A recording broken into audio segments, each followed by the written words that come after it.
જય માતાજી. 3 તારીખે જે જયપુરમાં યુજીસી રોલબેકને લઈને યાત્રા કાઢવામાં આવી હતી, તેમાં આપણા એક ભાઈ દેવરાજસિંહ શહીદ થઈ ગયા, જેને લઈ અને માંગો રાખવામાં આવી હતી. તે તમામ માંગો સ્વીકારવામાં આવી છે અને તે સરકારે તે માંગો સ્વીકારી પણ લીધી છે. તે બાબતે મહિપાલસિંહે આગળ વિડીયોમાં પોતે વાત કરી છે. તેમજ આપણો યુજીસીનો જે કાયદાનો રોલબેક કરવાની માંગ છે તે હજુ પણ યથાવત છે અને તેને માટે હજુ પણ આંદોલન ચાલુ રહેશે. તે બાબતે મહિપાલસિંહ મકરાણાએ શું કહ્યું તે આપણે આગળ સાંભળીએ. એમણે ખુલ્લી ચેલેન્જ પણ સરકારને આપી દીધી છે કે જ્યાં સુધી અમારી માંગ યુજીસી રોલબેકની પૂરી નહીં થાય ત્યાં સુધી અમે ઊભા રહીશું, કે ક્યાંય પણ આંદોલન બંધ થશે નહીં. હજુ પણ તેઓ દિલ્હી અને આગળના જે કંઈ કાર્યક્રમ છે તે ફરીથી ચાલુ કરવાના છે. આ તો માત્ર આપણા ભાઈ દેવરાજસિંહ જે શહીદ થઈ ગયા તેને લઈને તેમના પરિવારને આર્થિક મદદ અને સહાય માટેની જે મુહિમ ચલાવી હતી તેને લઈને તેઓ અગ્રેસર હતા અને તેમના માટે પહેલાં જરૂરી કામ હતું એટલે એ કરવામાં આવ્યું છે. અને યુજીસી કાયદાનો જે વિરોધ છે તે હજુ યથાવત રહેશે અને તેવી માંગ જે કંઈ પૂરી થઈ તેને લઈ અને સમગ્ર વાત જે મહિપાલસિંહ મકરાણાએ કરી છે તેને આગળ આપણે સાંભળીએ. कल आप सब वहाँ मौजूद थे, प्रेस कॉन्फ्रेंस करी हमने कि हमारा बच्चा खो गया यूजीसी रोलबैक को लेकर। आंदोलन में वाटर कैनन चली। हम नहीं चाहते थे आपस में टकराव हो, न सरकार से न किसी और संस्था से। अध्यक्ष जी ने बात को समझा, गंभीरता को समझा, हमें बुलवाया। सरकारी नौकरी, आर्थिक मदद अभी तैयार है।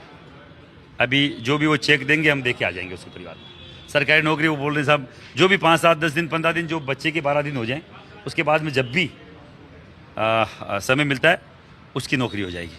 उनके रावण राजपूत समाज के आप मोहन सिंह जी हैं, रणजीत सिंह जी अध्यक्ष, वो सब बैठे हुए थे। उन्होंने आश्वस्त किया साहब हमें विश्वास है।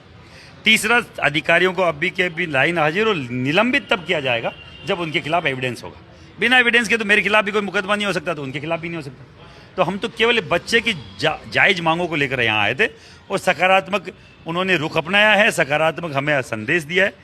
बहुत धन्यवाद है भैया। हर बार अगर यूं ही अधिकारी, यूं ही नेता हमारी बात को रखते रहें तो सरकारों से झगड़ा ही नहीं हो। और यही बात अगर यूजीसी पे रख दें प्रदेश राष्ट्रीय अध्यक्ष जी, तो हमारा यूजीसी भी सफल हो जाए, निकल जाए, बच्चों का भविष्य खराब नहीं। हमें क्यों सड़कों पे लाना चाह रहे हैं मुझे समझ में नहीं आ रहा। हम तो चाहते हैं जल्द से जल्द यूजीसी रोलबैक हो जाए, बच्चों का भविष्य सुरक्षित हो जाए और हमें अलग अलग स्टेट में अलग अलग जगह जाना नहीं पड़े। हम लोग एक दिन दिल्ली जा रहे हैं, दिल्ली घेरेंगे। सेकेंड स्टेप यूपी है, हरियाणा है, बिहार है, हिमाचल है, एमपी है, ये सेकेंड स्टेप में है। और किसी को गलतफहमी हो कि हम लोग रुक रहे हैं, कतई नहीं रुक रहे हैं। केवल बच्चा मरा था, उस बच्चे के परिवार को न्याय मिले इसलिए हम लोग यहाँ आए थे, नहीं तो अब तक हम लोग जा चुके हैं। आर्थिक रूप से कितनी मदद की बात हुई है? सरकार देखिए ऐसा है, 1 करोड़ की हमारी मांग थी। 1 करोड़ जो आज तक मिले, एक तो कन्हैया लाल को मिले जो आतंकवादी घटना थी, उन्होंने बोला ये आतंकवादी घटना नहीं है, ये एक एक्सीडेंट है। तो जो भी उसके सर्कमटेंस में जो आएगा वो हम पैसा देंगे, जो हमेशा मिलता आया है। अब अलग से चलन हम भी नहीं चलाना चाहते। उसके अलावा समाज, क्योंकि कल हम लोग खुद मदद करके आए 1 लाख की, ऐसे हमारे 50-100 भाई हैं जो 1-2 करोड़ की मदद तो हो सकता है कि हमारे समाज की तरफ से हो जाए। तो जिनको सरकारी नौकरी मिल जाए, मुझे लगता है बच्चों का भविष्य सिक्योर हो जाता है। वो आदमी चला गया जो परिवार चला रहा था। तो सरकारी नौकरी होगी तो ये तो कन्फर्म हो गया, करोड़ रुपये से कुछ ही नहीं होता साहब। करोड़ रुपये तो आएंगे चले जाएंगे, एक मकान भी नहीं मिलता जयपुर में आजकल। पर बच्चों का भविष्य सुरक्षित हो गया क्योंकि सरकारी नौकरी है, गवर्नमेंट जॉब है, तो वो हम चाहते थे। अध्यक्ष जी ने पूरी हो रही है। तीसरी 7 दिन का जो अल्टीमेटम था उसको 3 मांगे थी आपकी, 2 मांगे पूरी हो चुकी, तीसरी जो उनको सस्पेंड करने की लाइन हाजिर तो किया जा चुका है। सस्पेंड करने की मांग है तो वो बोल रहे कि एविडेंस दे दो। 3 दिन के 4 दिन के 5 दिन का समय आज बाकी है। आज तो दूसरा दिन ही 2 है, 5 दिन अभी भी बाकी है, कल से 5 दिन बाकी है। तो ये भी नहीं बोल रहे कि आप विरोध मत करना, अगर नहीं हो तो विरोध भी करना, कोई दिक्कत नहीं है, क्योंकि उनकी भी बात खराब होती है साहब। कभी आपने बोला रोल बैक वाला संघ के कार्यकर्ता, और वहाँ जब आप बात कर रहे थे तो अलग मूड में नजर आ रहे थे। मैं वहाँ भी यही बोल रहा था, संघ के कार्यकर्ता हूँ, आरएसएस का बाल्यकाल से स्वयंसेवक हूँ। भारतीय जनता पार्टी के कोर वोटरों में हम लोग आते हैं और हमारे खिलाफ ये कर रहे हैं, और कर रहे हैं तो बाकायदा मुंह की खानी पड़ेगी। दो दो हाथ करने को तैयार है। दिल्ली से बात कर रहे हैं, यहाँ से क्यों बात करें? अध्यक्ष जी एक बड़ा आप यहाँ की बात कर रहे हैं तो यहाँ मैं बिल्कुल बात नहीं कर रहा हूँ, हम बात करें दिल्ली की। यहाँ के अध्यक्ष को बाकायदा धन्यवाद है सरकार जो हमें बुला के बात अध्यक्ष जी कर। एक बड़ा संकेत देके गए हैं कि कहाँ जाएंगे, आएंगे तो यही और जाएंगे तो दुख पाएंगे। जाएंगे दुख नहीं पाएंगे। मैं तो बोल रहा हूँ हम तो नहीं जाना चाहते, पर आप बुलाओ तो सही ढंग से।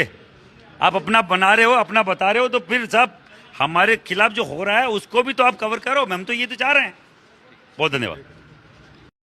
તો આ હતા આપણા શ્રી રાજપૂત કન્વેન્શનના રાષ્ટ્રીય અધ્યક્ષ એવા મહિપાલસિંહ મકરાણા, જેમને આજ જે કંઈ પણ યુજીસી આંદોલનની આગળની જે રણનીતિ છે તે પણ જણાવી. સાથે સાથે આપને હું વિનંતી કરવા માગીશ કે ગુજરાતના ક્ષત્રિય સમાજના જેટલા પણ ભાઈઓ આપણી આ યુટ્યુબ ચેનલ ઉપર અત્યારે વિડીયો જોઈ રહ્યા છે તે આપણી વોટ્સએપ ચેનલ છે ક્ષત્રિય સમાજની, આપણા આખા ગુજરાત પ્રદેશની, જેમાં સમાજને લગતી તમામ અપડેટ આવે છે. તો જલ્દીથી ડિસ્ક્રિપ્શનમાં લિંક મૂકેલી જ છે આપણે લિંક, તે લિંક ક્લિક કરી અને તે આપણી વોટ્સએપ ચેનલને જરૂરથી ફોલો કરશો. દરેક માહિતી આપને ત્યાં જરૂર મળશે.